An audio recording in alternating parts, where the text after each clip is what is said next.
everybody, and welcome to Hands on Health. I am Dr. Patrick Frain. And I'm Dr. Susan Frain. And we've got a great episode for you today because today's focus is all about families. Absolutely. And, you know, it's one of these things, whether your family is a family of 2 or a family of 4 or a family of 10, and we certainly know some large families that are that way. Everybody kind of faces some of the same challenges in their daily lives, and we want to kind of talk about those things today. So we're going to kind of go through this in a little bit of a step-by-step process, and we're going to talk about things like eating and playing and adapting, and that's kind of our focus. So why don't we start with the eating part? When families are on the go and on the go, what are some things that are kind of these challenges that everybody's facing? Well, I think one of the first things we need to talk about, it kind of the elephant in the room, is we're just not doing the best job as a country on focusing on health in general. We take more of a reactive approach.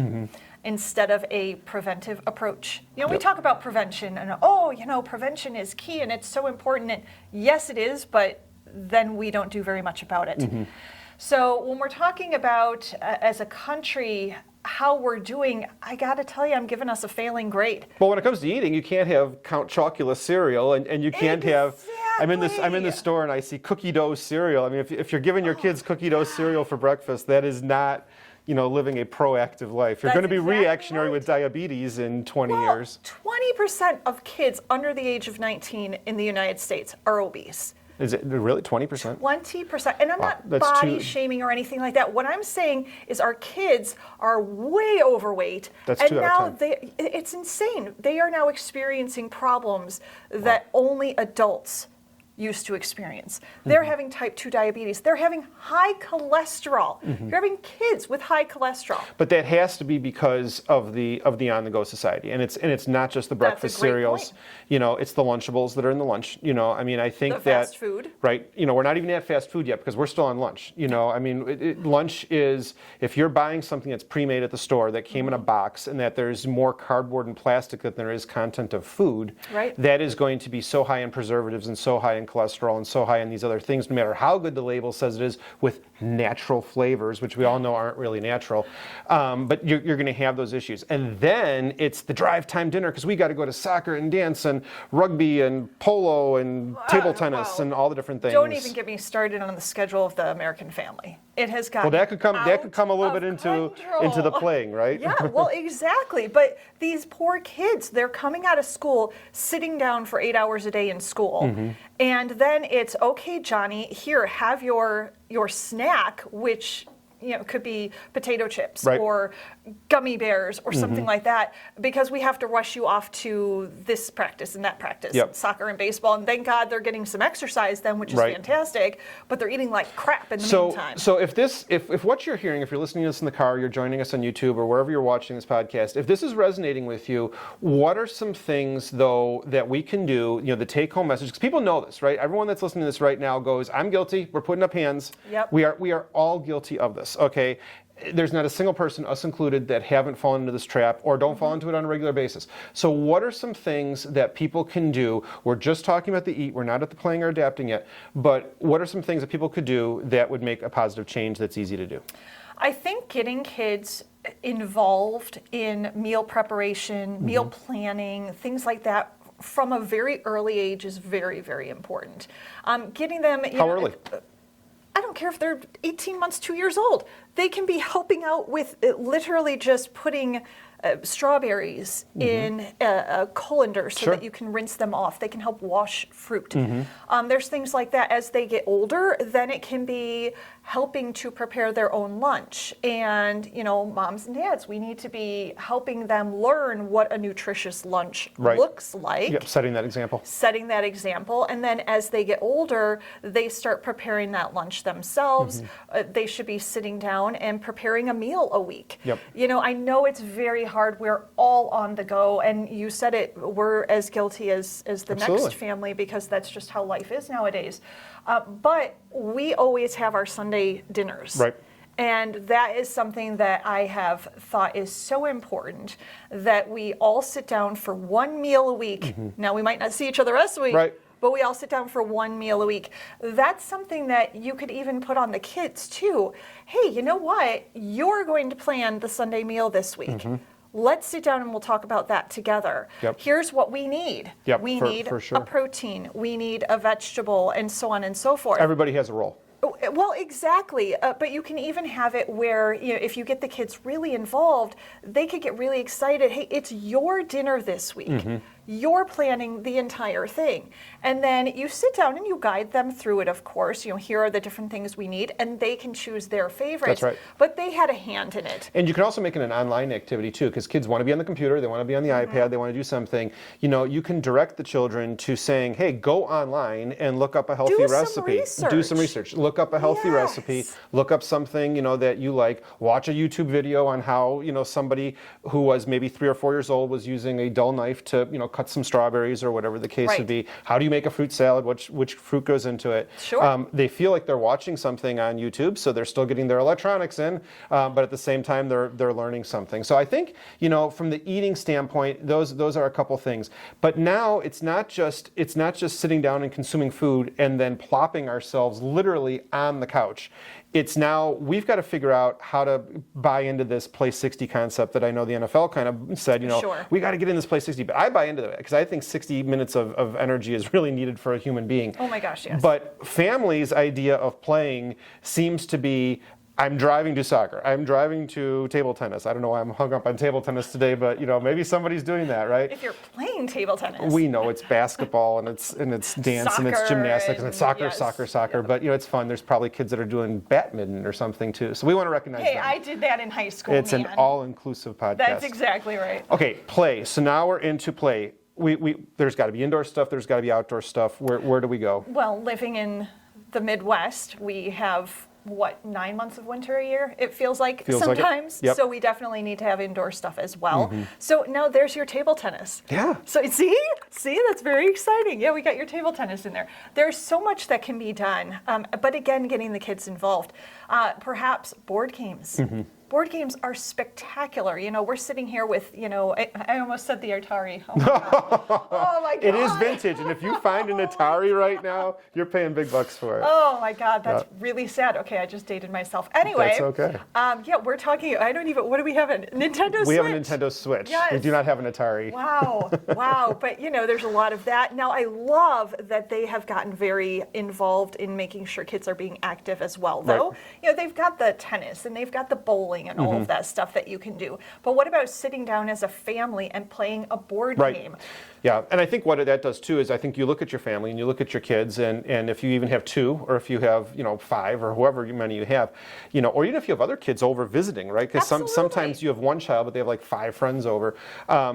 Every kid's not going to want the same thing. So every kid is not going to want the Nintendo Switch, and not everyone's going to want the board game. But I think again, talking about inclusivity, that's the thing in 2023 is we want to include everybody. Someone's interest could be the board game, so then the family has to say, hey, this is Johnny's night. He really likes board games. We're working a puzzle. We understand that may be a little boring for someone that likes something more aggressive, but then that first child's going to be in the more aggressive thing later on. But I think it's giving everybody the chance to say, what is the activity you want to do this week? And I think going back to the meals, everybody has a role. Planning it out. That's exactly right. So one kid's role that week is to plan the family meal. Right. The next kid's role that week is to plan the family game. Yep. Maybe it's putting Legos together. Right. Maybe it is putting a puzzle together. Maybe it's playing Sabacc. And the Star Wars game Sabacc. That's another podcast. We have to bring in friends for that. Yes, Devin and Mo, you're coming to that podcast. Okay, so here's the thing though, it's planning.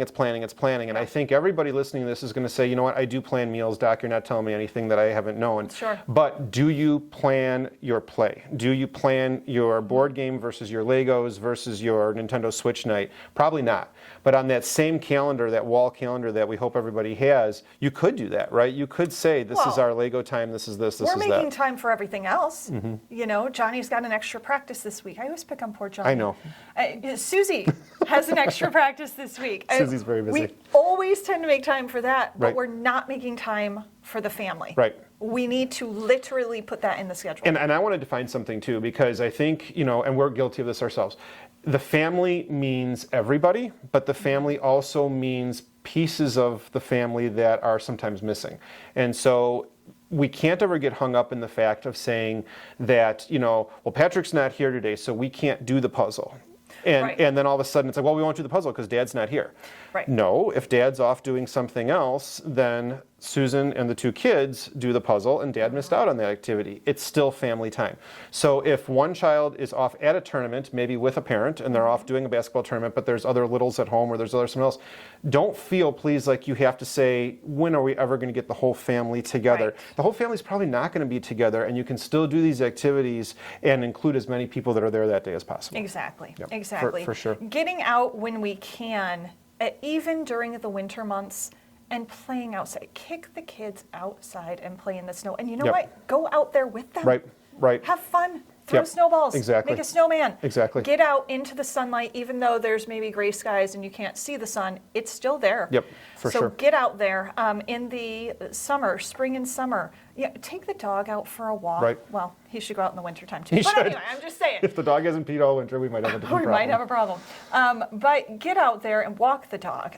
Take the kids on a bike ride. Mm-hmm. Go out, if it's winter time, then go to a museum. They have such Yep. cool things, that dinosaur exhibits and human body exhibits and stuff. It's really cool. I was talking to someone the other day, and she's a college student, and she was telling me how she just still loves the Easter egg hunt. She loves Easter egg hunts. Awesome. And what her family has done is she goes by the family, and all these kids get together, and these are like high school and college kids, Yeah. and they still put the eggs all over the property I and all over love the it. yard, and they all still go Easter egg hunting. And the cool thing is there's one or two eggs that has like $25 gift certificate in it. There's a $20 bill in there. I The like golden egg has a it. 50 in it for the college Yeah. kid to take home. Yeah. And it was so refreshing talking to this wonderful young lady, and she was just explaining how even as a college student she just loves the Easter egg hunt. And I was refreshed by that, because I think it just goes to this outdoor concept of there are no limits. Whatever you come Right. up with. Absolutely. I get jealous of some of the people in our subdivision. They're out on four-wheelers and they're out on doing things. We don't even own the four-wheelers, and these kids are out,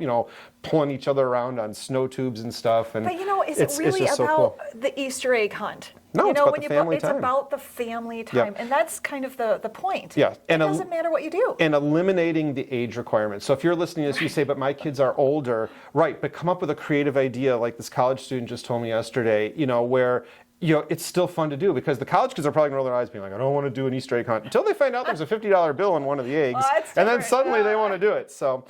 Okay, so we're eating better now. We're getting the kids involved in meal preparation. We're playing. We've got some indoor things, outdoor things. We're building a calendar. If you don't have your calendar, including the kids and planning on when it's Lego night and when it's card night and when it's movie night or whatever, these are all tools that you can have to make things a little more easy for yourself. That you don't have to ask the age-old question, "What's for dinner?" or the age-old question on Saturday, "What are we doing today?"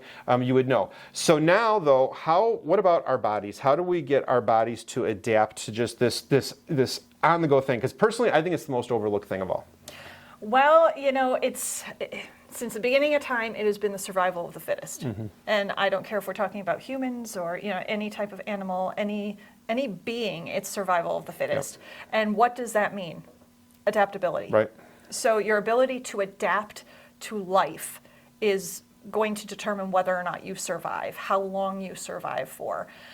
So when we are putting all of these stresses of the clock, the schedule, the hurry and run here, hurry and run there, we need to make sure that we are preparing our bodies for that stress and making sure that we have the ability to adapt to that amount of stress, because the mental health in this country is another shameful Right. thing that we look at this point.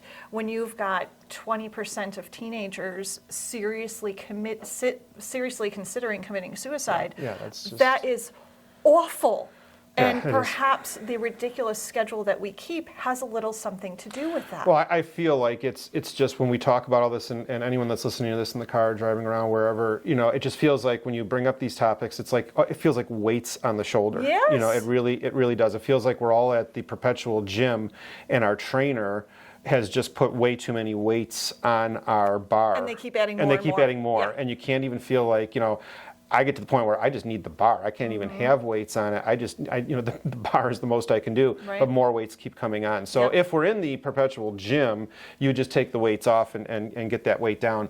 What are some things that we see here in the practice that people are doing to adapt, to really make their lives better? The eating well and the playing well is very, very important. But a component that I think most families may not know about is a chiropractic component. Right. Yep. And most people don't understand that chiropractic is not about back pain, neck pain, headaches, Correct. whiplash. Yep. It's actually about your body's ability to adapt to its surroundings, its environment. And the reason it's about that is because it's all about taking care of the nervous system. So the brain communicates with every cell, organ, and tissue in our body through the spinal cord and millions, trillions of nerves in our bodies. And when we have any misalignment or subluxation, which is a fancy word, but any misalignment of our spine that interferes with those nerves, our brain is not able to talk to the rest of our body the way it's supposed to. So what's the difference? What do we see here in the practice that we could just, generally share to people? The difference between, a family that comes in as a family, where mom and dad and kids are all getting adjusted. What do you see when you're in the rooms with people of how the family unit is versus it's just mom, it's just dad, the kids are at home? I'm not sure why you would leave the kids at home. I don't know, but people do. Yes, it's, my question is, are you leaving the kids at home to develop the same problems you have as an adult? Right. That's kind of crazy to me. But when I have the families come in, we have a family adjusting room for a reason. We have all the families come in at once, and it's wonderful to see the family coming in together as a unit and staying healthy together as a unit. The kids are usually fighting over who gets to go first. Yeah.